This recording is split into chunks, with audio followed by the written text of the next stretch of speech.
You just beat Tony Ferguson, so I guess what are the emotions after a performance like that? I'd have to watch the tape to kind of feel emotions. I really don't know about feelings, bro. Everybody asks me about my feelings, you know. It's a performance. I felt like I got pissed. I got dropped in the first round, so I had to play catch up. You know, it ended great. It was a great fight. Hopefully I get that 50 G's. Those are most important to me, is getting my money. Well, in media day, you said you didn't quite know what to expect from Tony in there. So when the fight is playing out, did anything catch you off guard, or did it go according to plan? Everything went according to plan.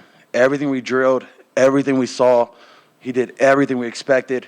You know, I didn't know if I was expecting him to be so tough. He took shot after shot after shot. I'm like, okay, he's gonna be here for a while. You know, I was dropping some hammer fist on his face.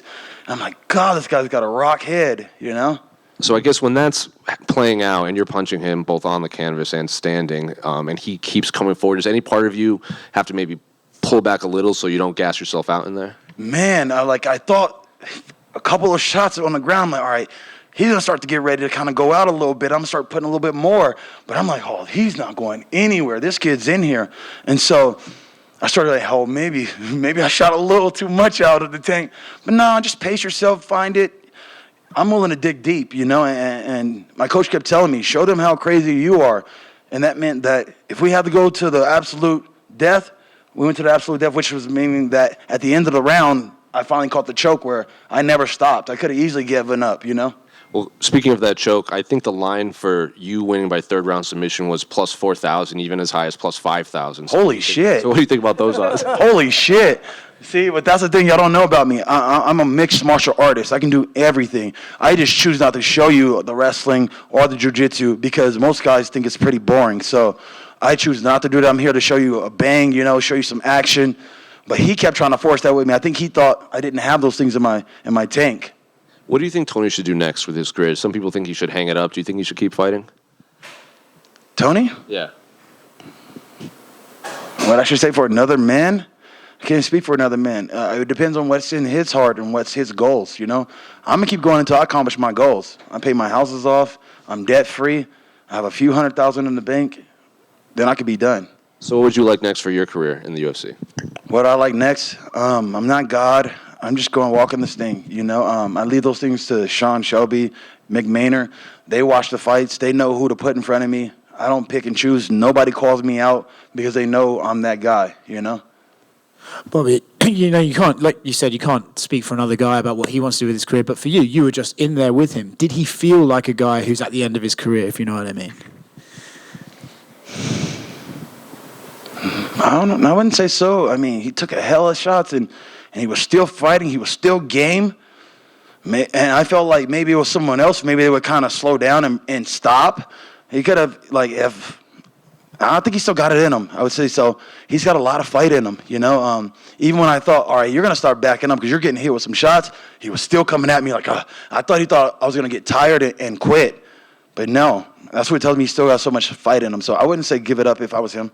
When he knocked you down in the first round, was that because you were off balance, or did he just catch you on the way in, or what happened there? Oh, man, I'd have to watch the tape. Be honest, I felt like it was a good shot, but I didn't feel rocked. I didn't feel hurt or anything like that. Maybe it was a misstep. I don't know. I was like, how did he? But again, it was like I think I was just adjusting to his reach and his length. He has one of the longest reaches in our division, so I'm like, man, how did he hit me with that stupid punch? I was mad at myself when I'm back to the and I sat down. I was like, that stupid punch. I need to get my head more left and right. I don't know how he called me, but it's just so long that just when you think you're out of range, nope. I was like, oh, great. So I had to double up my input and even it out some, you know, where I could say, all right, now it's even. Yeah. All week long, everyone's talking about, like, oh, Tony does this weird, does that weird. Was there anything he did in the fight that you remember being like, that was weird? He started trying to do his little, he started doing turning, he started doing that little roll, you know? Those are the weird things about him. The way he ducks his head, like one time he ducked and came under and pow, hit me with his head. We hit heads here too. So those were the weird things about him, that head. He'll whip his head and whip his head. I'm like, oh shit, you know? But it happens. You didn't see me just like the jury for it. I didn't say, stop the fight. I get hit with a head, bud. Like, I'm cut now, but I didn't stop. The fight just keeps going on, brother. I just told him, I even mentioned to him, hey, watch your head, bro. Let's keep going.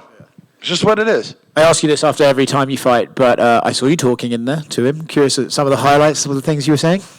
I told him watch his head for one. Told him, let's bring that shit. Let's go. I started getting my shit going like, what's up? What's up? You was like, you wanted it? What's up? So I don't know what I said. I got to go back and remember what I was saying. I was saying yes, sir, to my coach, letting him know I'm listening to you guys and what you guys are calling for. I was listening to his corner. I was saying a bunch of stuff. Who knows what I said? I was in the moment. Hey, Bobby. Yesterday at the press conference, or on Thursday at the press conference, he said, he felt fear on you, and then you got into his face, and we were talking shit. Did that get under your skin? Did it get under my skin? Yeah.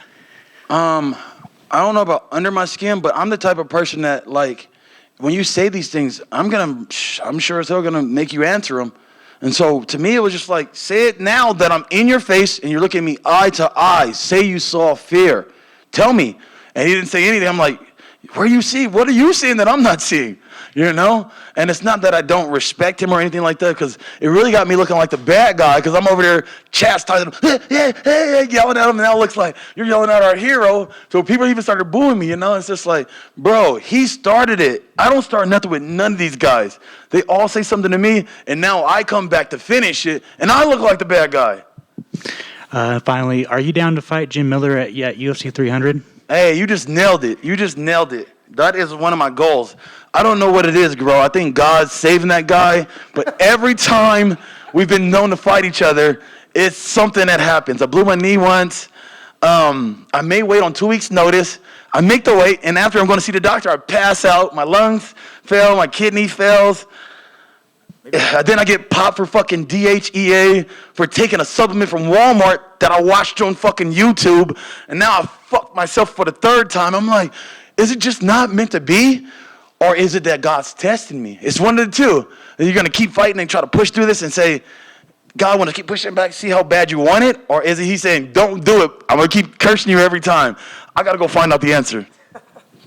Are you done? Sorry. I might have saw when he dropped you, it looked like when he threw a punch, he maybe did a little trip at the same time. I don't know if you felt your foot get pulled out. I don't know what happened. I was like, how did he, because I didn't feel like it was a hard shot. Yeah. Trust me, I felt the shot, pal, but it wasn't like I'm rocked. So when I got it, I was like, bro, come on. Like, I am not rocked. Come on. Well, it's interesting when you get in there. It's one thing to watch him on tape and to see these movements and these things, but when you got him in the cage with him, how long did it take you to sort of adjust to his timing and his movements? I think somewhere after that shot, because I watched him all the move, I'm like, the way he moves, and you see coach, you see that little step he does, and you see how he moves and does that and comes in? Oh, we're going to catch him right here, And so finally I was able to dial it in. Okay, you go left, you come right, then here you come, bow, It just took about that first shot to wake me up and go, all right, pay attention more, keep the gap more. I was too close to him, and I ended up paying for it. Well, speak with that gap. It looked like you were really trying to use the kicks in the midsection to try to keep that distance. Was that part of it too? You were expecting him to I want to eat his body up some, but keep the gap and make him make some mistakes coming across that gap. And last for me, there were points in the fight where you could definitely see where the crowd was cheering for Tony, but there was definitely points in the crowd where the crowd was cheering for you. I don't know if you could hear them when they were saying Bobby, Man, Tony and Bobby sound too close. I wasn't sure. I was like, all right, I know for sure I heard Tony, but I'm like, is that Bobby for a second? Because, like, if I hear Bobby, I'll go fucking nuts. But then I wasn't sure because then I think they started battling back. I'm like, I don't know if they're calling for me or him right now, brother. I don't. I just keep fucking fighting, Congrats on the victory. Appreciate you, brother. Bobby in the middle here. I'm Salt Lake City reporter, so I got to ask you. I heard that this is kind of like a home away from home Utah for you. What'd you think about fighting here? Did you feel elevation? And if not, what do you like about this place? Man, I love this place. When I was in Strikeforce, I started training at Jeremy Horn's Elite. At the time, my dad went to prison, and so he was gone for 2 years, and I didn't have a coach. So they sent me out here.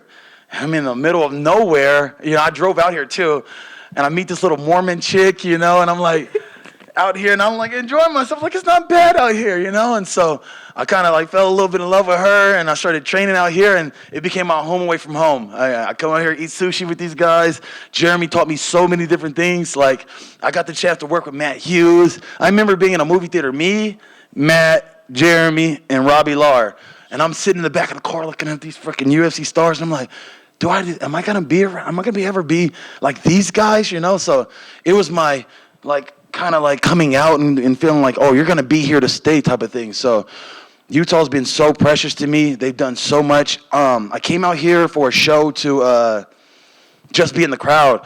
And people were calling me. I'm like, man, if I could just give a show in Utah, that'd be amazing. And by the grace of God, here I am. And then elevation, no issue? Like feeling that during the fight? No, not at all. Not at all. Cool. Thank you. Thank you, guys. Thank you so much.